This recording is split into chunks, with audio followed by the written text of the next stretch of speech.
Pangkalan militer Amerika Serikat kini mengalami kerusakan sangat parah akibat gelombang serangan rudal besar yang diluncurkan Iran. Presiden Donald Trump dikabarkan merasa sangat tertekan melihat besarnya skala kehancuran yang menimpa aset militer mahalnya tersebut. Pihak Pentagon berusaha keras menyembunyikan fakta kerusakan sebenarnya meskipun biaya perbaikan diperkirakan akan mencapai miliaran dolar Amerika. Pangkalan udara Pangeran Sultan di Arab Saudi menjadi fokus utama dari operasi serangan balasan Iran yang menghancurkan. Aset penting seperti jet tempur F-35 serta pesawat pengintai AWACS dilaporkan mengalami kerusakan parah atau hancur total. Pembalasan Iran mengikuti operasi awal Epic Fury dengan melibatkan serangan rudal di berbagai negara wilayah Timur Tengah. Laporan dari NBC News menunjukkan bahwa dampak nyata serangan tersebut jauh lebih buruk daripada klaim resmi Trump. Fasilitas yang terkena meliputi hanggar pesawat pusat komando infrastruktur komunikasi satelit, serta sistem radar canggih 7 negara. Sebuah jet tempur F-5 milik Iran dilaporkan membom kamp Buehring di Kuwait menandai perubahan besar pertempuran udara. Demi mencegah pengungkapan kerusakan lebih lanjut, Washington memerintahkan perusahaan satelit untuk menangguhkan publikasi gambar wilayah-wilayah yang penting. Planet Labs mematuhi permintaan Trump untuk membatasi akses visual yang dapat menguntungkan aktor musuh selama konflik ini. Meskipun ada pembatasan, beberapa bocoran citra satelit tetap memperlihatkan kawah besar serta sisa teknologi militer Amerika hangus. Sebuah pesawat E-3 Sentry hancur di Pangkalan Pangeran Sultan akibat serangan rudal pada akhir Maret tahun ini. Cencom melaporkan bahwa 3 jet tempur F-15E secara tidak sengaja tertembak jatuh dalam insiden salah sasaran Kuwait. Jumlah korban terus meningkat dengan 13 prajurit tewas, serta 300 tentara lainnya mengalami luka parah. Iran memperluas daftar serangannya hingga mencakup target di Bahrain dan Uni Emirat Arab menggunakan pesawat tanpa awak. Korps Garda Revolusi Islam mengklaim telah menargetkan armada kelima Amerika serta menghancurkan berbagai peralatan militer bernilai tinggi. Serangan rudal di Pangkalan Udara Pangeran Sultan pada akhir Maret mengakibatkan 12 tentara Amerika mengalami luka. Media RT melaporkan bahwa di balik sensor ketat skala kerusakan kemungkinan jauh lebih dalam dari pengakuan resmi. Target bernilai tinggi seperti pusat komando dan radar canggih diprioritaskan untuk melumpuhkan kemampuan pengawasan Amerika secara lokal. Bloomberg mencatat bahwa pemerintahan Trump meminta perusahaan swasta untuk menahan citra satelit selama konflik militer yang berlangsung. Saat perang memasuki bulan kedua, jumlah kematian dan korban luka terus menimbulkan kekhawatiran besar bagi publik dunia.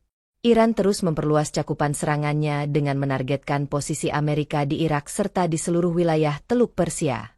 Kehancuran infrastruktur seperti landasan pacu serta hanggar pesawat menjadi pukulan besar bagi logistik kekuatan udara Amerika Serikat.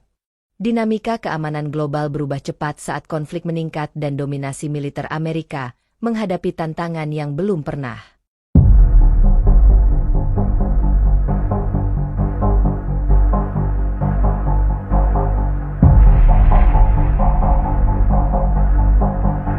Amerika Serikat membatalkan rencana pengiriman delegasi tingkat tinggi ke Pakistan guna melanjutkan proses perundingan dengan pihak Iran. Menyusul pembatalan tersebut, sistem pertahanan udara Iran segera diaktifkan pada 2 lokasi strategis di sekitar kota Kermanshah. Donald Trump menegaskan bahwa posisi Amerika saat ini sangat kuat sehingga tidak perlu mengejar dialog yang sia-sia. Presiden Amerika tersebut memilih untuk menunggu langkah dari Teheran karena merasa telah memegang seluruh kartu kendali utama. Menteri Luar Negeri Iran Abbas Araghchi menyatakan dengan tegas bahwa pihaknya menolak satu meja perundingan bersama Amerika. Suara aktivitas pengujian sistem pertahanan terdengar jelas oleh warga lokal meskipun belum ada konfirmasi resmi dari pemerintah. Pembatalan delegasi tersebut terjadi secara mendadak hanya sesaat sebelum utusan Amerika dijadwalkan berangkat menuju ke negara Pakistan. Trump menyatakan keberatan jika harus terbang 18 jam, hanya untuk membicarakan hal yang tidak memiliki kegunaan. Pihak Gedung Putih beranggapan bahwa Iran seharusnya yang mengambil inisiatif untuk menghubungi mereka terlebih dahulu melalui telepon. Ketegangan di wilayah perbatasan semakin meningkat setelah informasi mengenai pengaktifan radar dan persenjataan anti-serangan udara tersebar. Abbas Araghchi tetap berada di Pakistan untuk bertemu Perdana Menteri Shehbaz Sharif guna membahas kerja sama regional. Diplomasi antara kedua negara besar tersebut kini berada pada titik terendah seiring dengan retorika perang yang menguat. Masyarakat internasional khawatir bahwa kegagalan perundingan ini akan memicu eskalasi militer yang sangat merusak di kawasan tersebut.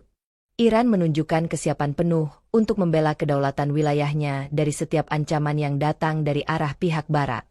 Meskipun suara dentuman terdengar di Kermansyah, aktivitas harian warga setempat dilaporkan masih berjalan dengan relatif cukup normal. Donald Trump secara terbuka menggunakan media massa untuk menyampaikan pesan bahwa Amerika tidak akan tunduk pada tekanan. Analis politik berpendapat bahwa pembatalan delegasi ini merupakan bagian dari strategi tekanan maksimum yang diterapkan oleh Trump. Teheran menanggapi dengan meningkatkan kewaspadaan nasional, serta memastikan seluruh sistem radar berfungsi dengan sangat baik setiap waktu. Tidak adanya pernyataan resmi dari pemerintah Iran menimbulkan berbagai spekulasi di kalangan media mengenai kondisi keamanan sebenarnya. Kehadiran utusan Iran di Pakistan menunjukkan bahwa mereka lebih memilih menjalin hubungan dengan negara tetangga dibandingkan Amerika. Peningkatan kemampuan pertahanan udara di lokasi strategis merupakan langkah antisipasi terhadap kemungkinan adanya serangan drone atau pesawat. Trump meyakini bahwa sanksi ekonomi dan isolasi diplomatik akan memaksa Iran untuk menyerah pada tuntutan pihak Amerika. Dunia internasional terus memantau pergerakan militer di Timur Tengah guna menghindari dampak buruk bagi keamanan energi global.